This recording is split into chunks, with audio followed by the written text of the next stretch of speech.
To today's video. Today I'm going over a new poll from the state of Montana in a very contested Senate race in a state that at the presidential level has not been competitive for quite some time. Which party controls the United States Senate after the 2024 elections very well may be decided by this state. So right now in the Real Clear Politics average for the Montana Senate race, Republican challenger Tim Sheehy is going up against Democratic incumbent Senator Jon Tester. And right now, Sheehy leads over Tester by 4.4 percentage points, and a new poll that I'm going to be going over in 1 second by KULR TV has a 6-point lead for Sheehy over Tester. And now I'm going to go to this article about from the poll source itself that goes over this poll and just give you the specifics of it. So the article reads, a new statewide Montana poll is showing Republican nominee for Senate Tim Sheehy is leading over incumbent Democratic Senator Jon Tester. According to the poll, which had 538 registered voters, 50.8% of respondents said they would vote for the Republican Sheehy, and 44.7% said they'd vote for the Democratic incumbent Senator Jon Tester. 3.8% of respondents said they were undecided. In this poll, Sheehy's favorability ratings were 49.8%, while Tester's were at 44.7%. So Sheehy's approval ratings were actually about a little under 5 points, about 5.1%, higher than Tester's were. The majority of voters also sided with Sheehy when asked which candidate would better handle the three major issues facing Montanans. And something I really like about this poll is it actually goes for each issue and shows how the two candidates rack up. So for who's better on the economy and inflation, Sheehy received 50.6% of the vote and Tester received 42.1%. When it comes to immigration, Sheehy gets 56.2% of the vote and Tester gets 39%. And who is better on abortion, the issue that Democrats pretty much won the 2022 midterms on and very defied expectations of what usual midterms would be. Sheehy's actually leading here 45.3 to 42.9. Much closer than the other two, but nonetheless, still Sheehy would lead there.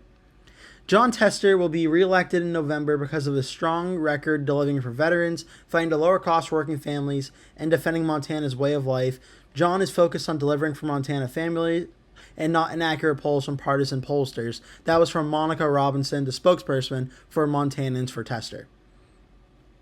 And now from the Republican, from the Sheehy campaign spokesman, it said, it's clear Tim is winning the ground war by traveling from town to town across Montana, looking Montanans in the eye and sharing his common sense agenda to defeat inflation, bring down costs, seal our border, fight for Montana's families, and put America first. But if we're going to win this race in November and finally retire Jon Tester, it is the number one recipient of lobbyist cash. It will take every one of us working together to save our country, Jack O'Brien, as Sheehy campaign spokesman said. The poll was commissioned by Nonstop Local and conducted by American Pulse Research between August 10th and August 12th with a margin of error of 4.2 percentage points. So, as I mentioned, this Senate race is very, very important. And I'm going to just show you the last Senate race in Montana, which was back in 2020. This is where the Republican incumbent Steve Daines defeated former Montana governor, Steve Bullock, Democratic governor. And it was a 10-point race, which for Montana is actually pretty close. And when you look at the president, 08 was 2 points, but 2012 was 14 points. 16 was 22 points. This is not really much of a history of Montana being super competitive, and this is a relatively close race. Daines won with 55% at 333,000 votes, 272,000 for Bullock. And look, Montana, it's very similar to a lot of other states where a lot of the smaller population counties, but bigger in terms of geography, they'll have a few thousand votes for the Republicans, with the big population centers in the cities. Helena, that'll be 20,000 or 22,000 votes for the Democrat. I'm going to pronounce this wrong for sure, but Mississauga, I believe it's pronounced. Please correct me if I'm wrong. Big city for Democratic vote turnout. Billings up here in Yellowstone County. Daines actually got a big pockets of votes there. So Montana is not too dissimilar from a lot of states. There's just more Republican votes than in the Democratic city votes. So that was 2020, the Senate race. We're now going to go to the last time Jon Tester was on the ballot back in 2018. So here we are now back in 2018 when Tester was last on the ballot. He went up against Republican Matt Rosendale, who is now, I believe, the representative from, I believe it's Montana's 2nd district. And he also ran for this Senate primary earlier in the year as well. I believe he did drop out, but he was running for the seat at one time.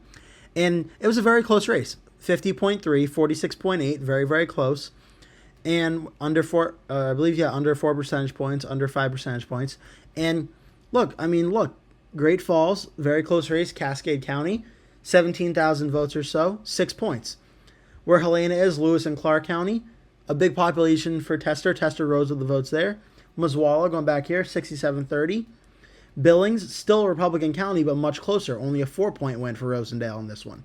So it's not really too hard to find out why Tester won. He rose up the margins in the more Democratic areas and suppressed some of the margins in Yellowstone County, where there were a bigger population of Republican votes. I'm not going to go in depth on every single county because that would take a while, and I could do another video in the future about that. But it's just some of these counties, Tester outperformed Bullock in 2018 than Bullock did in 2020. So it's not much of a surprise here.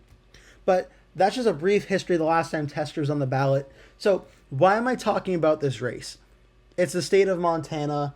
It's a state that the presidential level doesn't get talked about too much. Why am I talking about it? Well, if you go to the Real Clear Politics Senate map, right now the estimates for 2024 for the next composition of the U.S. Senate, Republicans are going to have for sure 50 senators. Democrats are going to have 43 senators for sure. There are 7 states that are considered toss-up states, and all Republicans need to do to get the majority in the Senate is flip 2 Senate seats. And one of the 2 is the state of West Virginia with Joe Manchin retiring. Republicans will win this seat. So they need to flip 1 more Senate seat. And why am I talking about the state of Montana so much? What's so important about Montana? Well, if you go to the RCP no toss-up map, the only state right now where a Republican challenger is leading is the state of Montana. Wisconsin, Michigan, Ohio, Pennsylvania, Nevada, Arizona are all either Democratic incumbents or, in Arizona's case, an open race. And right now, the Democratic candidate in all of those races is winning, except for the state of Montana. The state of Montana is the only state where Jon Tester, the Democratic incumbent, is trailing to the Republican Tim Sheehy. As I showed at the beginning of the video, he is losing to Sheehy by 4.4 percentage points. So, if this were to happen, this would give the Republicans the thinnest of Senate majorities, but a majority nonetheless. If Tester was somehow able to win this seat and make it a 50-50 Senate, then whoever wins the presidential race, either Kamala Harris or Donald Trump, that would decide which party has the Senate, with the vice president casting the tie-breaking vote. So it's really interesting because, when you look at the start of the year and how things were going, you look at the states of Montana, Ohio, and you think alone, those 2, President Trump is going to win these states at the presidential level. You would think the Senate would probably be similar, but Sherrod Brown is running a very competitive race right now in Ohio. The polls, if the election were held today, it looks like Brown would win that race. Of course, we have some time to go, but it looks like he's leading there right now. Pennsylvania, it looks like Bob Casey's putting that race a little bit out of reach for Dave McCormick. Michigan's going to be a very close race, but a very narrow advantage for Lisa Slotkin over Mike Rogers right now. Tammy Baldwin, the incumbent in Wisconsin, seems to be leading right now over Eric Schaavd. In Nevada, Sam Brown is trailing right now to Jackie Rosen, the incumbent senator from Nevada. I haven't seen a poll so far showing Sam Brown under 4 percentage points in this race, so hard not to say that Rosen is on track to win right now. In Arizona, it's going to be a very close race, going to be a nail-biter. Right now, Ruben Gallego has a very slight advantage over Kari Lake, and that's going to be one to keep an eye on. But right now, the only Senate seat favored to flip outside of West Virginia for the Republicans is Montana. And that is why I think Republicans are going to start putting a lot more attention and money into the state of Montana, because we know Republicans are going to win West Virginia. That's pretty much off the table for Democrats. But Montana, the Democrats still have a fighting chance in. But I think both parties know if the Republicans win Montana, Republicans are winning the Senate.